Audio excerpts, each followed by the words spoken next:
बिस्मिल्लाहिर्रहमानिर्रहीम, अस्सलाम वालेकुम। टॉप स्टोरी में मोहम्मद उसामा गाजी का सलाम अर्ज़ है। आज की टॉप स्टोरी ये रही।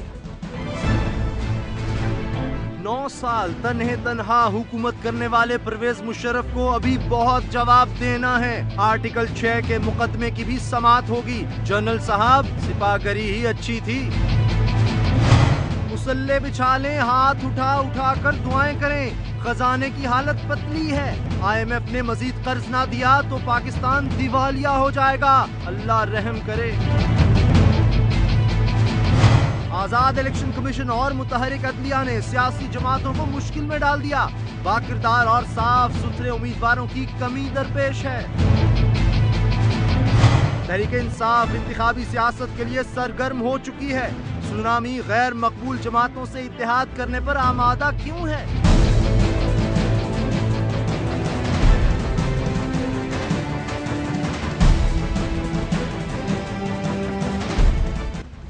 दस्तूर पाकिस्तान में आइन के आर्टिकल 62 और 63 में सादिक और अमीनी का तड़का जनरल ज़ियाउल हक ने लगाया। सादिक और अमीन की तारीफ इतनी वसी है कि अगर चाहें तो बादशाही मस्जिद के इमाम को भी पार्लियामेंट के लिए नाअहल करार दे दें। जनरल ज़ियाउल हक की बूलहाबी ने चिराग मुस्तफ़ी रोशन सिर्फ इसलिए किया था कि उनके इक़्तिदार को दवाम रहे। शुरा में सादिक और अमीनी के ऐसे मयार मुकर्रर किए जाएं कि सिर्फ और सिर्फ उनके फर्मा बरदार किस्म के लोग इक़्तिदार की दहलीज तक आ पाएं, जो किसी भी सूरत उनकी रोशन ज़मीरी के लिए खतरा बन सकें। और आम सियासतदान इस नए दस्तूरी पैमाने और खुद साख्ता इस्लामी हवाले से बद किरदार साबित कर दिए जाएं। आज जनरल ज़िया की ये तरामीम एक तरफ किसी के लिए वबाल हैं तो किसी के लिए राहत अफजा हैं। ये फलसफा दुरुस्त है कि पार्लियामेंट तक बाकिरदार और साले अफराद को जाना चाहिए, लेकिन सवाल सिर्फ इतना है कि ये शर्त और अहलियत सिर्फ सियासतदानों ही के लिए क्यों? वो लोग जो सियासतदानों के किरदारों का जायजा ले रहे हैं, क्या वो सादिक और अमीन हैं? क्या वो बैंक करप्ट नहीं? इस मुल्क में दोहरी शरीयत क्या सिर्फ सियासतदान ही लेते हैं? जज, जर्नैल और ब्यूरोक्रेट्स ये गलती नहीं कर सकते? आज बहुत से सियासतदानों की तस्वीरें महकमा टेलीफोन और बिजली का नादहिंदा होने की वजह से शाया की गई हैं। इनमें स्पीकर कौमी assembly Fahmida Mirza, deputy speaker Faisal Karim Kundi, Chaudhry Nisar, Nadeem Afzal चंद, मौलाना फजलुर रहमान, असफंदियार वली और दीगर शामिल हैं। ये दानिस्ता नादहिंदगी का मामला नहीं, भूल चूक और ताखीर इस नादहिंदगी की बुनियाद है। कम अज कम इस वजह से नाअहल होने से तो सियासतदान रहे। मामला सिर्फ ये है कि हम किरदार और अमल की जो तवक्को सियासतदानों से लगाए बैठे हैं, क्या उनके खुद साख्ता मुहतसिब जो सरकार पाकिस्तान के मुलाजिम हैं इस पर खुद पूरा उतरते हैं? इस पर बात करने के लिए हमारे साथ मौजूद हैं माहिर कानून जस्टिस रिटायर्ड तारिक महमूद साहब। तारिक साहब, सबसे बुनियादी सवाल ये है, लगता है अब सुप्रीम कोर्ट भी, इलेक्शन कमीशन भी बहुत संजीदा है। कितना मुश्किल होगा इस दफा सियासतदानों के लिए ये 62-63 से गुजरना? देखें, एज ए कानून के स्टूडेंट में तो मुझे कोई प्रॉब्लम नजर नहीं आता। असल में ये मीडिया वाले भी जो है ना, इन्होंने भी इस चीज को काफी जो है ना वो एक इशू बनाया हुआ है। बुनियादी तौर पर समझने की बात यह कि 62 और 63 आइन में मौजूद है, इसमें कोई शक की बात नहीं। लेकिन सवाल ये है कि ये फैसला किसने करना है। ये जिस वक्त नॉमिनेशन पेपर दाखिल होगा रिटर्निंग ऑफिसर के पास, इन दी फर्स्ट प्लेस उसके पास आना है। अब देखें, चूंकि एक सादिक और अमीन की बहुत बात की जाती है, लेकिन शायद लोग भूल रहे हैं कि ये जो रेलेवेंट क्लास है उसमें 18वीं तरमीम में एक तरमीम कर दी गई थी और उसमें यह कहा था कि सादिक अमीन वाली बात तो अपनी जगह है, लेकिन उसके लिए अगर किसी फर्द के खिलाफ कोर्ट से कोई नेगेटिव डिक्लेरेशन होगा तो तब वो सादिक अमीन नहीं समझा जाएगा।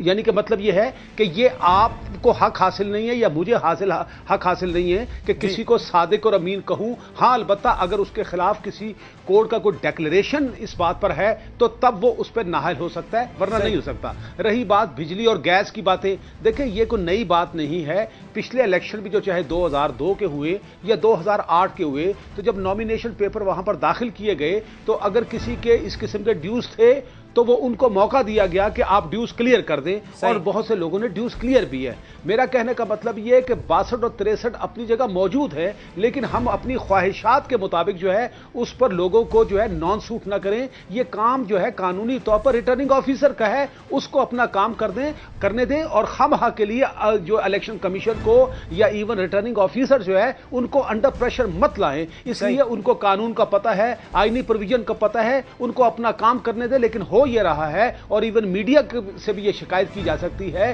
कि वो तो इस वक्त इंटरप्रिटेशन भी खुद कर रहे हैं और एक अननेसेसरी प्रेशर डाला हुआ है इलेक्शन कमीशन पे। हालांकि डिस्क्वालीफाई करने का अगर पेपर रिजेक्ट होए वो इलेक्शन कमीशन का काम नहीं होगा, वो अल्टीमेटली रिटर्निंग ऑफिसर ने काम करना है, और उसके खिलाफ अगर पेपर रिजेक्ट होंगे तो वो पहली बात हो कि रिटर्निंग ऑफिसर भी अदलिया के लोग होंगे और उसकी अपीलें जो है वो भी अदलिया के लोगों के पास। तो जिनका काम इदारों का है उनको काम करने दिया जाए और ये खामखा के लिए हर एक को जो है चोर डाकू ना कहा जाए। लेकिन मुतहरिक बहुत नजर आ रहा है हमें election commission. Deputy governor election के जो इस वक्त हमारे सामने इलेक्शन का शेड्यूल आया उसके जारी होने से पहले वो तैनात हो गए थे। इलेक्शन कमीशन कहता है कि उनके हटाया जाए, डिप्टी गवर्नर स्टेट बैंक जो है। ये देखें ना, वो एक डिफरेंट इशू है। अगर मिसाल के तौर पर कोई ऐसी शिकायत आती है किसी ऐसे अफसर के बाद जिससे वो इलेक्शन कमीशन ये समझता है कि फेयर और ट्रांसपेरेंट इलेक्शन में ये गड़बड़ हो रही है, ये इख्तियार तो चले वो पॉसिबली इस्तेमाल कर सकते हैं। लेकिन एक बात हमें समझ लेनी चाहिए कि इलेक्शन कमीशन का काम फेयर, ट्रांसपेरेंट और जस्ट इलेक्शन कराना जरूर है, लेकिन इलेक्शन कमीशन का काम या रिटर्निंग ऑफिसर का यह काम नहीं है कि वो सुच्चे लोगों को लेकर आए और ऑनेस्ट लोगों को लेकर। बिल्कुल वो बातें हैं जो 62-63 में लिखी है, लेकिन उसका एक मेयार है और बहुत सी बातें ऐसी हैं जो क्वेश्चन ऑफ फैक्ट है। मिसाल के तौर पर अगर यह कहा जाए कि जनाब फला आदमी जो है वो इस्लामिक इंजेक्शन की परवाह नहीं करता, या मिसाल के तौर पर मेजर सिंस है उसमें, तो यह क्वेश्चन ऑफ फैक्ट है। जब तक कोई एविडेंस रिकॉर्ड नहीं होगी, जब तक कोई कोर्ट इसके ऊपर डिक्लेरेशन नहीं देगी, मेरी समझ से यह बात बालातर है कि आप कैसे कह सकते हैं किसी फर्द को कि वो सादिक नहीं है या अमीन नहीं है, या उसको मिसाल के तौर पर वो उसकी एक रेपुटेशन ये है कि वो एक बुरा आदमी है। ये इतनी आसान बात नहीं है, और अगर इसी काम में लग गए तो फिर 7 दिनों में ये फैसले नहीं हो सकेंगे। ये बताइएगा कि ये सिर्फ पार्लियामेंटेरियंस के लिए ही क्यों है? जो लोग इंतखाबी अमल का हिस्सा हैं, जिन्होंने इन लोगों को चुनना है, या उसके बारे में हम ये कह सकते हैं कि जो निगरान हैं उनके लिए यह अमल क्यों नहीं है? नहीं, आपकी बात बिल्कुल ठीक है। निगरान के लिए इसलिए अमल नहीं है कि निगरान तो देखे ना, वो तो किसी प्रोसेस से नहीं आए। ये तो 200 ये एक नया इस दफा इन्होंने तजर्बा किया है, और मुझे उम्मीद है कि आइंदा जो पार्लियामेंट आएगी वो इसको रिकंसिडर करेगी, क्योंकि ये जो 18वीं तरमीम 19वीं 20वीं तो हमने कर ली, लेकिन हालात ने ये साबित कर दिया कि ये कामयाब नहीं हो सके और हम क्राइसिस ही में रहे। तो गुजारिश ये है कि चूंकि उन पर ये मतलब तरीकेकार भी ये नहीं लिखा हुआ था कि वो सारे प्रोसेस में गुजरेंगे, तो इसलिए उनको जो इलेक्ट कर दिया गया। यानी कोई मुश्किल नहीं है। जो नादहिंदगान है बिजली के या टेलीफोन बिल के लिए, उनके लिए ज्यादा मसला नहीं होगा, उनके पास चांस होगा और वो ये बिल क्लियर करके फिर जा सकते हैं और इलेक्शन लड़ सकते हैं। बहुत शुक्रिया जस्टिस रिटायर्ड तारिक महमूद हमारे साथ थे। आज एक और अहम डेवलपमेंट यह हुई, कोर कमांडर्स कॉन्फ्रेंस का इजलास हुआ और उसमें वाज़ेह तौर पर यह कहा गया कि वो जमहूरियत के साथ हैं, इलेक्शन साफ और शफाफ हों, सिक्योरिटी मुकम्मल तौर पर फराहम की जाएगी। इसकी सदारत चीफ ऑफ आर्मी स्टाफ ने की। कोर कमांडर्स कॉन्फ्रेंस हुई और उसमें यह फैसले किए गए हैं, और लगता यह है कि फौज भी पूरी कोशिश करेगी कि साफ शफाफ इलेक्शंस हों और सिक्योरिटी भी फराहम की जाए। जहां जहां इलेक्शन कमीशन कहेगा, जहां जहां जरूरत होगी, वहां फौज तैनात की जाएगी ताकि कोई नाखुशगवार वाकया ना हो सके। ब्रेक का वक्त हो रहा है। ब्रेक के बाद जब आपसे मुलाकात होगी तो स्टोरी होगी वो आपके सामने ये रही। मुसल्ले बिछा लें, हाथ उठा उठा कर दुआएं करें। खजाने की हालत पतली है। IMF ने मजीद कर्ज ना दिया तो पाकिस्तान दिवालिया हो जाएगा। अल्लाह रहम करे।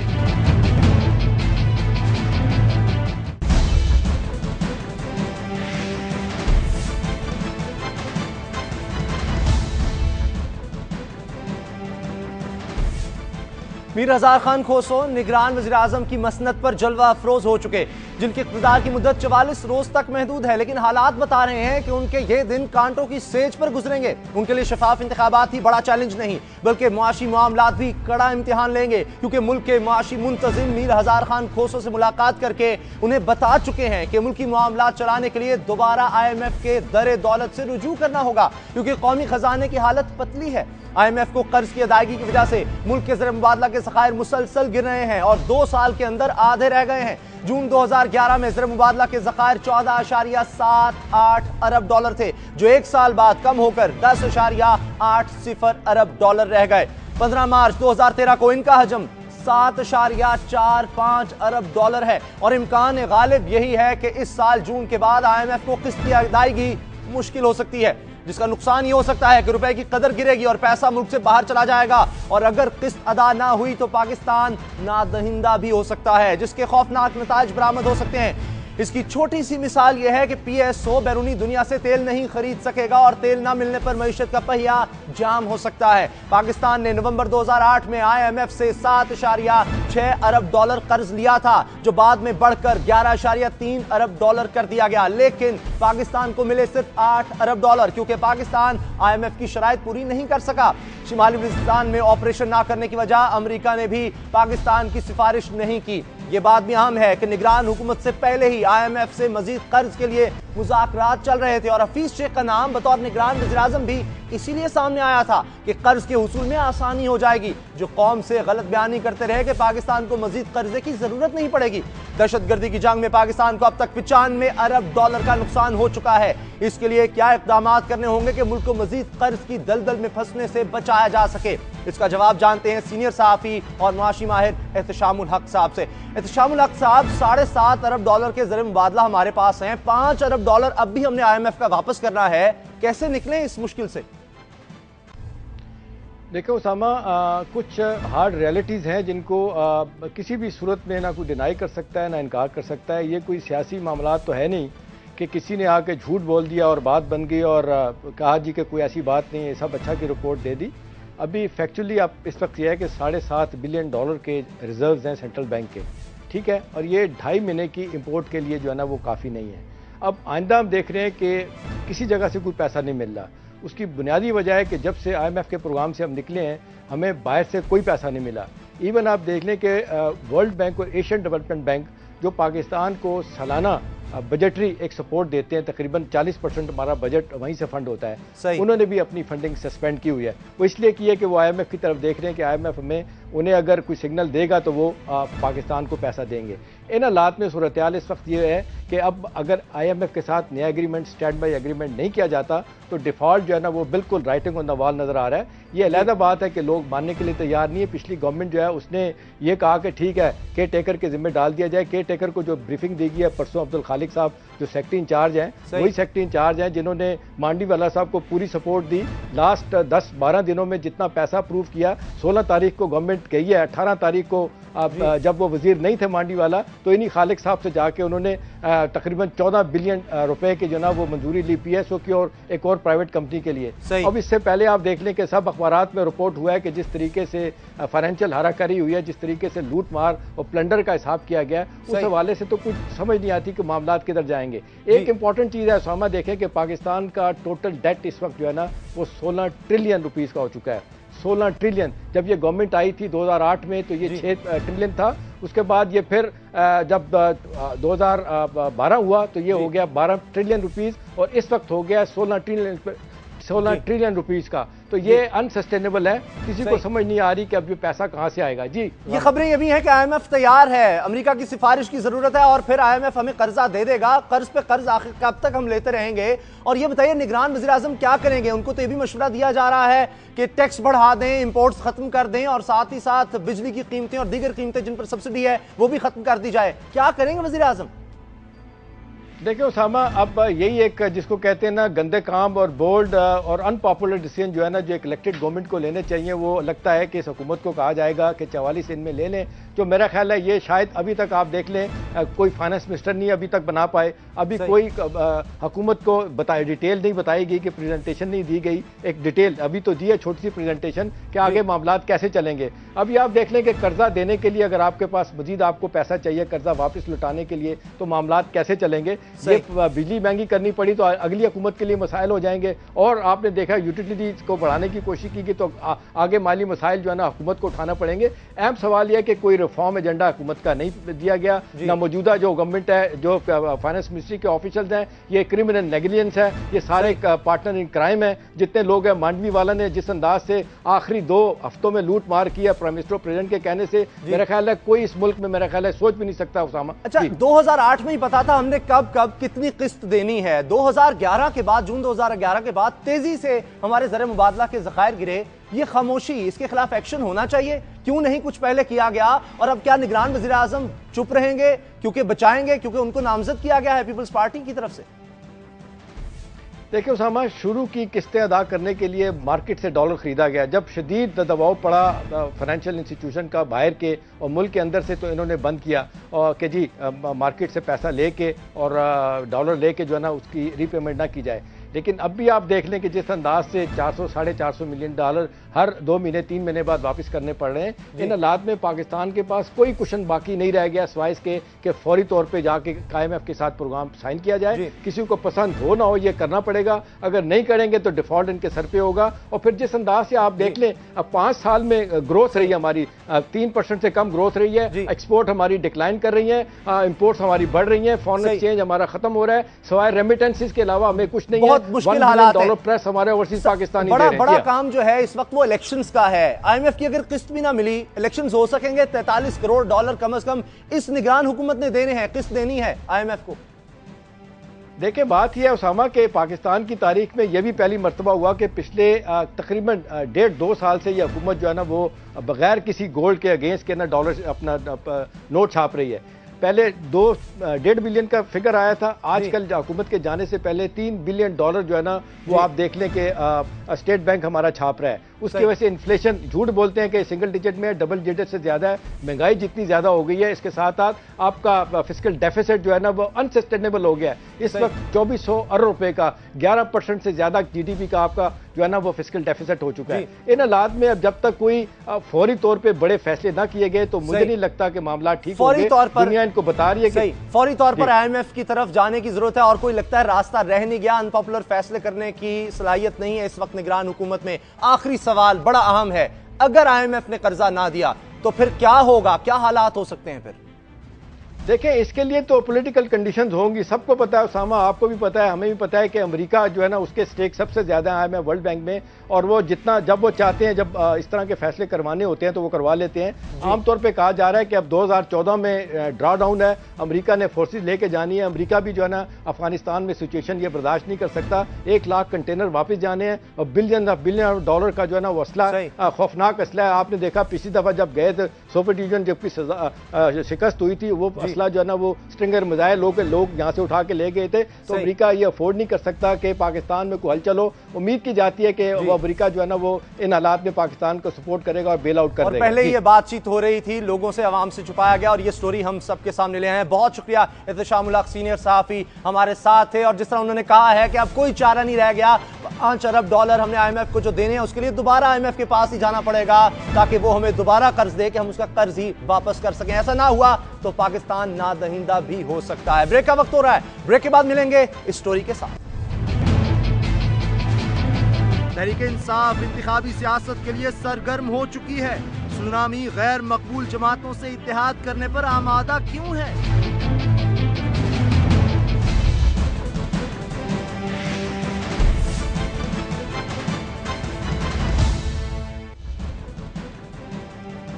पाकिस्तान तहरीक इंसाफ के सरबराह इमरान खान से 3 रोज कबल जमात इस्लामी के रहनुमा सैयद मुनव्वर हसन ने मुलाकात की। मौजू इंतखाबी इत्तेहाद या कम अज कम सीट टू सीट एडजस्टमेंट था। कल जनाब इमरान खान अपनी तमाम तर जौलानी और इनकलाब आफरी शख्सियत के साथ कसद करके भावलपुर गए। नवाब भावलपुर और भावलपुर नेशनल पार्टी के सरबराह सलाहुद्दीन अब्बासी उनके पहलू नशी थे और इरशाद क़यामत का था। निज़ाम को तबाह करने वाले निज़ाम दुरुस्त नहीं कर सकते, और यह कि जीतने और हलवा खाने वाली शख्सियात को नवाज शरीफ ने लिया। इब्नुल वक्त किस्म के सियासतदानों को वापस लेने पर वो नवाज शरीफ का शुक्रगुजार हैं। दावा वला का था, फरमाया कि सुनामी का टिकट ही जीतेगा। जब यह मंजर नशर किया जा रहा था तो मेरे एक साथी की हंसी छूट गई। मेरा रद्द अमल ताज्जुब से भरा पड़ा था। मेरी हैरानी को भांप कर मेरा साथी खुद ही बोल पड़ा, अगर सुनामी के टिकट नहीं जीतना है तो फिर नवाब सलाहुद्दीन अब्बासी का साथ क्यों जरूरी है? सीट टू सीट एडजस्टमेंट के बगैर फिर गुजारा क्यों नहीं? मेरे पास इसका जवाब नहीं था। ये जवाब लेंगे तहरीक इंसाफ के सेक्रेटरी इत्तलाह जनाब शफकत महमूद से, और सवाल यह भी आम होगा कि तहरीक इंसाफ दाएं बाजू की जमातों के इत्तेहाद में रुकावट तो नहीं, क्योंकि जमात इस्लामी को हुक्म हुआ है कि अगर उसने किसी और के साथ इत्तेहाद किया तो फिर तहरीक इंसाफ से जमात इस्लामी का साथ जाता रहेगा। ये पॉलिसियां कुछ ज्यादा ही इंतहा पसंदाना नहीं? आइए जानने की कोशिश करते हैं शफकत महमूद साहब से, सेक्रेटरी इत्तेहाद हैं पाकिस्तान तहरीक इंसाफ के। शफकत महमूद साहब, सबसे पहला सवाल तो यह है, अगर सुनामी का ही टिकट बिकना है तो फिर ये इत्तेहाद की सीट एडजस्टमेंट की जरूरत क्यों? नहीं, मेरा ख्याल है उनका मतलब ये था कि जो एक उभार, एक वेव नज़र आ रही है अवाम में, वो बहुत एक उसमें बहुत स्ट्रेंथ है, उसमें बहुत ताकत है, और इंशाल्लाह जो लोग वोट देंगे वो सुनामी को और इमरान खान को और तहरीक इंसाफ को वोट देंगे। बाकी ये है कि सीट एडजस्टमेंट का एक इलेक्शंस के दौरान एक फार्मूला होता है जिसमें जहाँ जहाँ आप समझते हैं कि जहाँ आपको कोई स्ट्रेंथ मिल सकती है तो वहाँ आप स्ट्रेंथ लेते हैं। इसमें कोई ऐसी कोई अचंभे की बात नहीं है। मुख्तलिफ़ जगह पे मुख्तलिफ़ चीज़ें होती हैं, तो इसलिए ये एक नॉर्मल रूटीन की बात है इलेक्शन में कि जहाँ जहाँ आप महसूस करते हैं कि वो जमातें जिनके साथ आपकी नज़रिया मिलता है, जिनके साथ आपकी जो आपका प्लान है, जहाँ आपने जाना है, आपकी मंजिल अगर एक जैसी है तो फिर उनके साथ। आप कहते हैं कि आजमाए हुए लोगों के साथ नहीं चल सकते। जमात इस्लामी आजमाई जा चुकी है, एमएमए की हुकूमत परवेज मुशर्रफ के अंडर थी, उसका हिस्सा थे। जो 5 साल से जमातें पावर में हैं, इमरान खान साहब ने यह कहा है कि जो 5 साल से पावर में हैं और जिन्होंने इन पिछले 5 साल में जो मुल्क के साथ किया है और जिस तरीके से मुल्क की बर्बादी हुई है, उनके साथ सीट एडजस्टमेंट नहीं हो सकती। 5 साल में जमात इस्लामी ने इलेक्शन में हिस्सा नहीं लिया था, तो वो इस तबाही जो अभी हुई है पिछले 5 सालों में, इसके हिस्सेदार नहीं है। लेकिन जैसे उन्होंने कहा अपनी आज की स्टेटमेंट में, अभी ये मामला फाइनल नहीं हुआ, अभी इसके ऊपर डिस्कशन हो रही है, कंसिडरेशन हो रही है, और अगले 2 दिनों में फैसला हो जाएगा। आपने तो हुक्म दे दिया जमात इस्लामी को कि अगर आपके साथ आना है तो फिर नून लीग के साथ नहीं जा सकती। क्या जमात इस्लामी अब भी ये फैसला कर सकती है नून लीग के साथ जाने का? देखें, मुझे नहीं पता वो कहाँ जाएंगे, ये तो सवाल उनसे किया जाए। लेकिन हमारे साथ जो बातचीत चल रही है उसमें हमारे सारे प्रोविंशियल सदूर जो हैं वो बैठे हैं, उनके भी प्रोविंशियल सदूर बैठे हैं, आपस में डिस्कशन हो रही है। और अगर ये काबिल अमल फार्मूला तय हो गया तो सर फिर सारे मुल्क में सीट एडजस्टमेंट होगी। ये नहीं होगा कि एक जगह होगी और एक जगह नहीं होगी। जिन लोगों के साथ आप सीट एडजस्टमेंट की बात कर रहे हैं, जिस तरह बहावलपुर नेशनल पार्टी है या जमात इस्लामी, लोगों ने कोई बहुत ज्यादा पजीराई नहीं दी इलेक्शंस में इनको। नहीं, देखें, इसमें मैंने पहले आपको अर्ज की है कि इमरान खान साहब ने तो बड़ा क्लियरली कहा है कि जो जमातें पिछले 5 साल में पावर में रही हैं वो तबाही की, मुल्क की तबाही के ज़िम्मेदार हैं, उनके साथ सीट एडजस्टमेंट नहीं हो सकती। सो इसलिए ये तो बड़ी क्लियर है, और इसमें ये बात नहीं है कि जी उनकी अपनी पुरानी सीटें कितनी रही हैं, कितनी नहीं रही। जिनसे हमारा नज़रिया मिलता है, जो समझते हैं कि हमारी जो जद्दोजहद है उसके साथ शामिल है, उसकी मंजिल हमारी। सब आखिरी सवाल ये है कि क्या दाएं बाजू की जमातों के इत्तेहाद में पीटीआई रुकावट नहीं, क्योंकि जमात इस्लामी को आप रोक रहे हैं नून लीग के साथ जाने से? देखें, ये दाएं बाएं मिडल ये बातें जो थी ये पुरानी बातें हैं। दाएं बाजू कौन है, बाएं बाजू कौन है, ये हम तो पाकिस्तान में बिलीव करते हैं। तहरीक इंसाफ की सिर्फ एक ही नस्बुल ऐन है, वो पाकिस्तान को इस दलदल से निकालना जिसमें वो फंसा हुआ है, और उसके अंदर ये नहीं है कि ये दाएं हैं या बाएं हैं। ये चीज़ें जो हैं ये कैटेगरीज किसी ज़माने में रेलेवेंट होती थी, अब रेलेवेंट नहीं। शफकत महमूद साहब, देखते हैं कि किस तरह से इत्तेहाद बनाने में कामयाब होती है पाकिस्तान तहरीक इंसाफ और लोग कितनी पजीराई बख्शते हैं इस जमात को। ब्रेक का वक्त हो रहा है, ब्रेक के बाद मिलेंगे इस स्टोरी के साथ। 9 साल तन्हे तन्हा हुकूमत करने वाले परवेज मुशर्रफ को अभी बहुत जवाब देना है। आर्टिकल 6 के मुकदमे की भी समाअत होगी। जनरल साहब, सिपाहगरी ही अच्छी थी।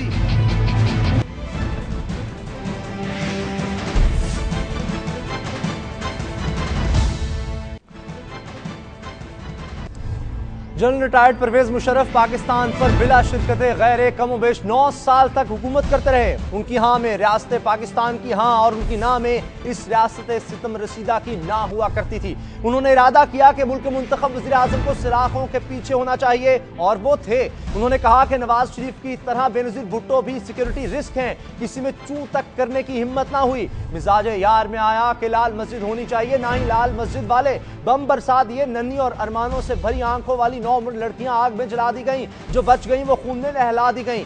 जो जी में आया कि बूढ़ा बलोच अब जमीन पर चलता नजर ना आए, बम से उड़ा दिया गया। ख्याल हुआ कि ये आइन वाइन क्या होता है, दोबारा तोड़ दिया। जी तिल मिला उठा के चीफ जस्टिस की औकात क्या है, इसे माजूल किया, घर कैद करवा दिया, सड़कों पर जलील और रुस्वा करवा दिया।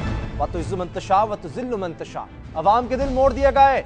वो जिस अदालत को निस्तो नाबूद करना चाहते थे, वो अवाम के दिलों में घर कर गई। गर्ज किस्सा मुख्तसर, जनरल परवेज मुशर्रफ अपनी मर्जी के साथ इक़्तिदार पर काबिज हुए और अपनी मर्जी से ही रुखसत हुए। तोपों की घन गरज में मिलने वाली सलामियों के साथ मुल्क से गए। अब भी रियासती इदारे उनकी हिफाजत कर रहे हैं। पाकिस्तान के स्याह सफेद के मालिक रहने वाले परवेज मुशर्रफ को आज आम सियासतदानों की तरह सहाफियों को जवाब देना पड़ रहे थे। ये तमाम के तमाम वो सवाल हैं जिनके लिए परवेज मुशर्रफ ने खुद को कभी जवाबदेह नहीं समझा, लेकिन वक्त अब वो नहीं रहा, उन्हें जवाब देना है। कारगिल की जंग पर एक जमाना मोतरिज है। एक अमेरिकी टेलीफोन कॉल पर उन्होंने पाकिस्तान को जंग में अमेरिका का इत्तेहादी बना दिया। फौज अपने ही मुल्क में अजनबी हो गई। एयरबेस की एयरबेस अमेरिकी फौजियों के पैरों तले दे दी गई, मगर परवेज मुशर्रफ को इसमें भी कोई मुजायका महसूस नहीं होता। अकबर बुगटी और लाल मस्जिद के बारे में उनका नुक्ता नजर भी आम पाकिस्तानी से बिल्कुल हटकर है। वो कहते हैं कि अकबर बुगटी ने खुद को धमाके से उड़ाया और लाल मस्जिद को वो मकामुल फसाद कह रहे थे कि बवक्ते जरूरत खाना काबा में भी टैंकों से ऑपरेशन किया गया और मस्जिद ज़रार की मिसमारी का भी तारीखी हवाला उनके पास था। मीडिया के सवालों के जवाब उन्होंने क्या दिए, जरा देखिए। क्या गलती की यार, बड़ा अच्छा किया हमने, फख्र है हमें, बहुत अच्छा किया, बहुत अच्छा जबरदस्त ऑपरेशन था। अगर जो फैसले मैंने लिए हैं वो ना लेता तो आप यहाँ शायद बैठे ना होते इस तरीके से। फैसला बिल्कुल सही था और मेरे लिए नहीं, पाकिस्तान के लिए सही था। मैं समझता हूँ मैंने पाकिस्तान को बचाया है।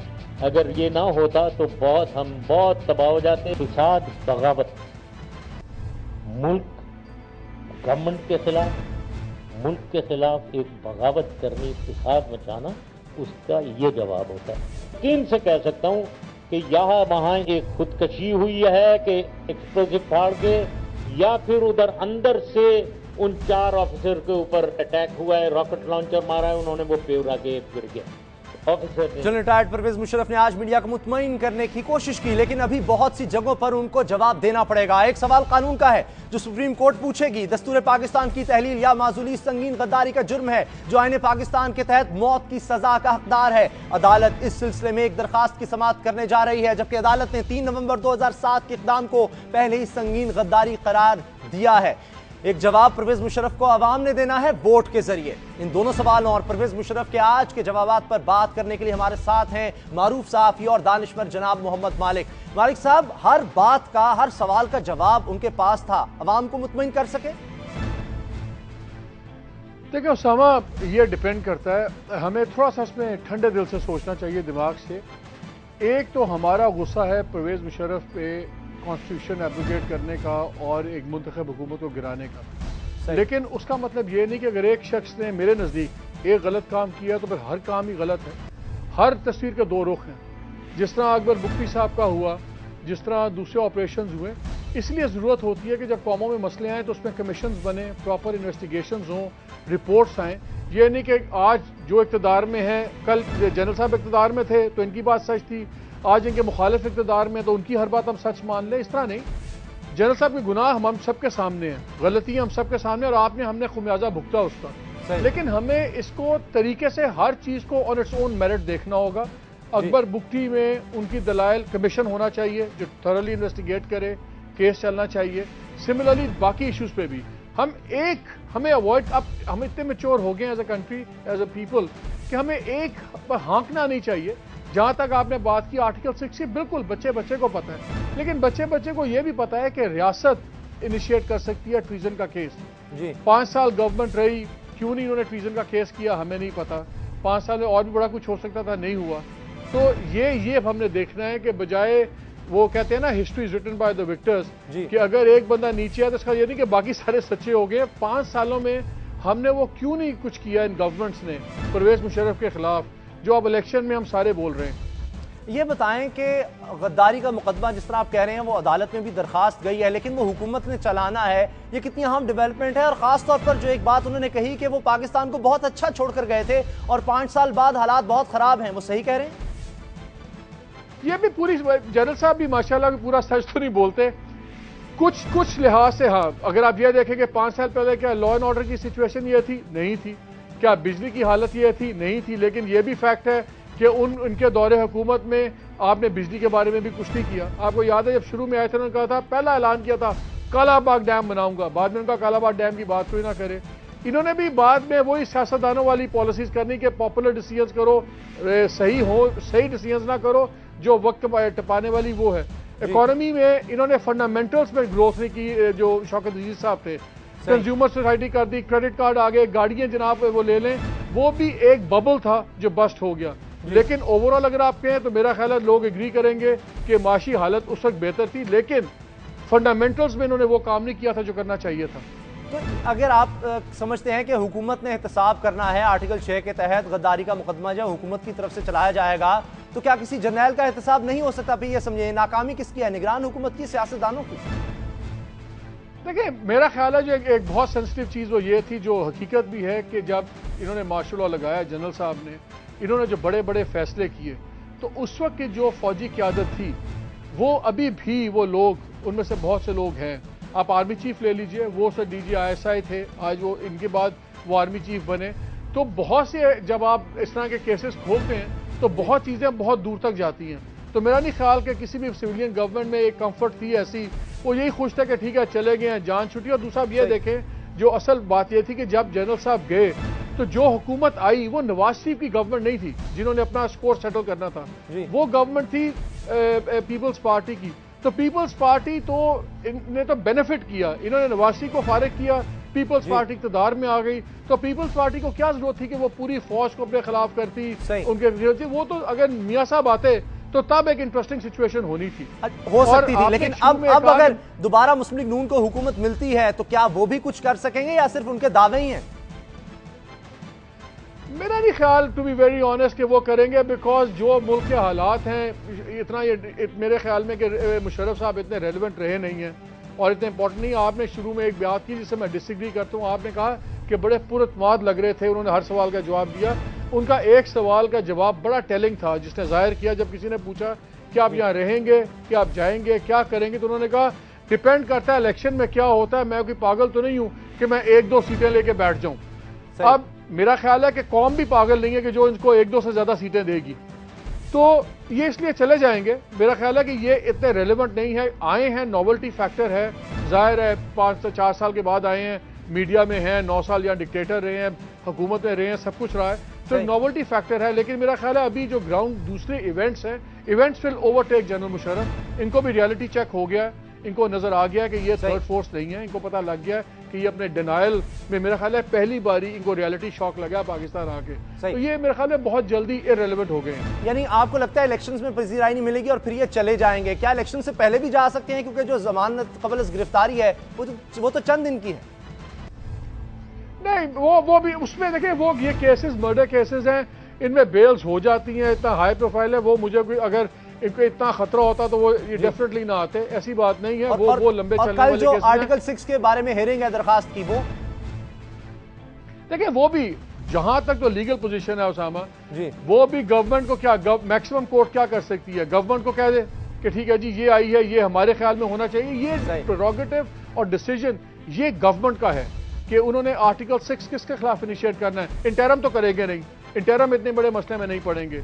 नई गवर्नमेंट का देखना पड़ेगा हमें कौन सी गवर्नमेंट आती है। जिस तरह नवाज शरीफ साहब वगैरह हैं, अगर जनरल साहब को नजर आ गया कि नवाज शरीफ की गवर्नमेंट आ रही है तो डेफिनेटली वो पाकिस्तान में नहीं रहेंगे, वो चले जाएंगे। पीछे से जो मर्जी केस इनिशिएट होते रहे, क्या फर्क पड़ता है। सही, बहुत शुक्रिया मोहम्मद मालिक साहब, सीनियर सहाफी। उनका ख्याल है कि परवेज मुशर्रफ साहब को ज्यादा पजीराई नहीं मिलेगी और वो इशारा दे चुके हैं परवेज मुशर्रफ खुद ही कि अगर ज्यादा पजीराई नहीं मिली तो फिर वो फैसला करेंगे मुल्क में रहना है या नहीं। ये था आज का प्रोग्राम। दुआ में मोहम्मद उसामा गाजी को याद रखिएगा। अल्लाह ताला आपको नफरतों और औलाद के गम से महफूज रखे। अल्लाह हाफिज।